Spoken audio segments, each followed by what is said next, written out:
Transforming your life is a very powerful and exciting thing to undertake.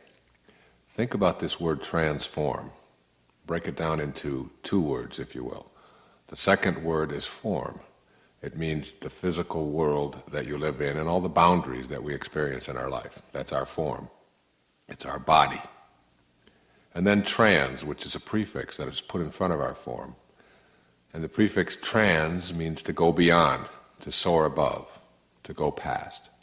So transforming really means going beyond your form. That is, going beyond the limits of your body, if you will. I am presenting 101 specific ideas that you can use each and every day to transform or go beyond your form, your life. And transforming your life is not something that is a very involved and difficult process. It can be done in any given moment in your life. And as you listen, there are many ways that you can use it. You might want to just listen to one thought each day and let it sink in and meditate on it over and over again in the morning.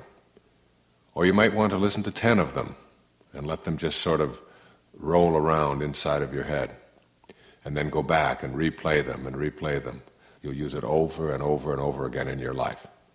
It is really designed to help you to understand how powerful your thoughts are. You can change your life in a matter of moments by doing one simple thing. Change the thoughts you think and the words you speak. Your internal dialogue has an enormous effect on every aspect of your life, and you can alter it in a positive way, beginning right now. I call this 101 ways to transform your life. Transform, going beyond your form. Listen to each thought, let it sink in, and begin putting it into practice, beginning now.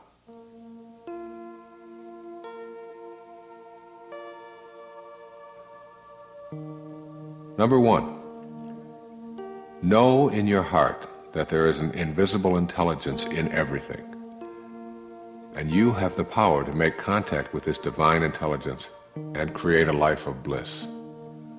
There is something divine that rolls through all things. You can't get a hold of it? A little seedling has treeness in it when it is put into the ground. You can't see treeness, you can't see the tree, yet you know it is in there. And same with you.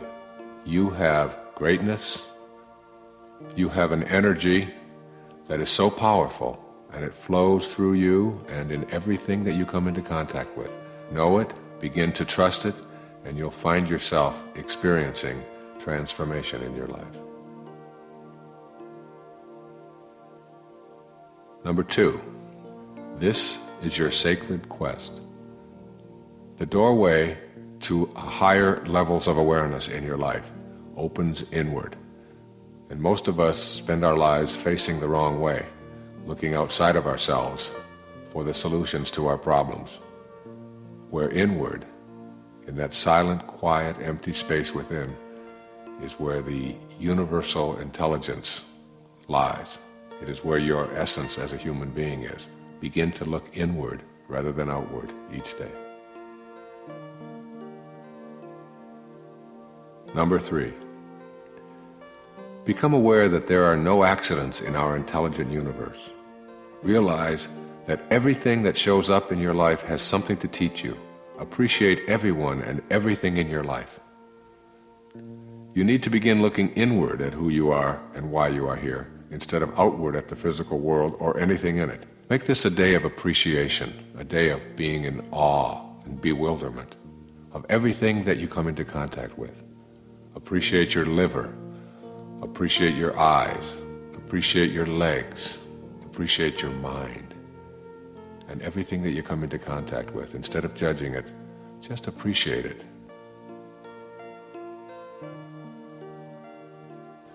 Number 4, draw your inner energy from the beauty that surrounds you.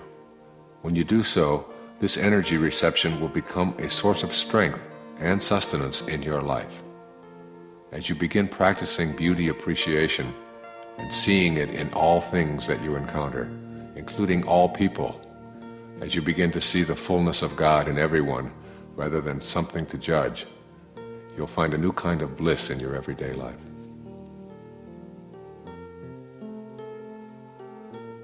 Number 5, be peaceful. Experience silence, meditate, and really listen to God. The result will be that you will find the solution to each and every one of your problems, whether it be related to relationships or finances, health or self-image, all within yourself. The peace and the quiet and the solitude all come from an understanding that God's one and only voice is silence, as Herman Melville reminded us. And if you can just be, even for one moment today, just peaceful and just go within, you're going to find a bliss that you perhaps didn't ever know before. Number 6, forgive yourself for your transgressions. See that mistakes are lessons for you to transcend. Release yourself from the tyranny of self-recrimination. Make the decision to be free. Everything that's ever happened to you in your life has happened for a reason. And when you are filled with an absence of self-forgiveness and you're full of recriminations about what you did or shouldn't have done, or what you should have done, all of these kinds of things are really a message that you're sending to the universe saying, God's plan doesn't work and mine does. That's really an insidious thing to say. Everything that you've done or experienced is over, and you had something to learn from it. So forgive yourself and move on with your life. Number 7, write down this ancient truth and reread it on a daily basis. When you seek happiness for yourself, it will always elude you. When you seek happiness for others, you will find it yourself. Number 8, attempt to remove all enemies from your thoughts. The same intelligence that flows through you flows through all human beings. When you know that you are connected to all, you cannot fathom striking out at others, let alone feeling hatred for them. Or another way of saying this is, on a round planet, there's no choosing up sides. We all are here for a reason. We all have the same divine energy flowing through us. And when we stop thinking of ourselves as separate from everyone else, we begin to see and experience the love that we are here for in the first place. In my opinion, God doesn't want us to love God. God wants us to learn to love each other. That's what it means to be a holy being, to not have enemies and to love each other. That's truly what loving God is about. Number 9, release everything that you have been told is impossible or unrealistic, and allow yourself the freedom to make your own contract with God about what is possible for you. Examine all of the doubts that you have about miracles and miracle workers, and replace the doubt with openness. Be open and release everything that you hate.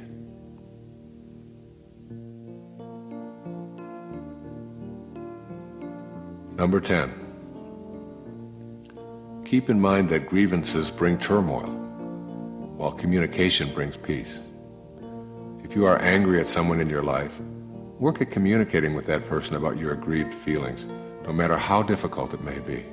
One of the things that really destroys relationships is the unwillingness to talk or be open about the things that are difficult for us to talk about.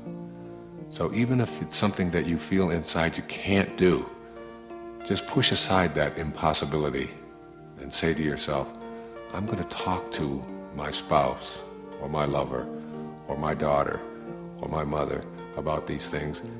And the talking is a way of releasing the energy that is built up that creates all of the turmoil that we live with that destroys relationships.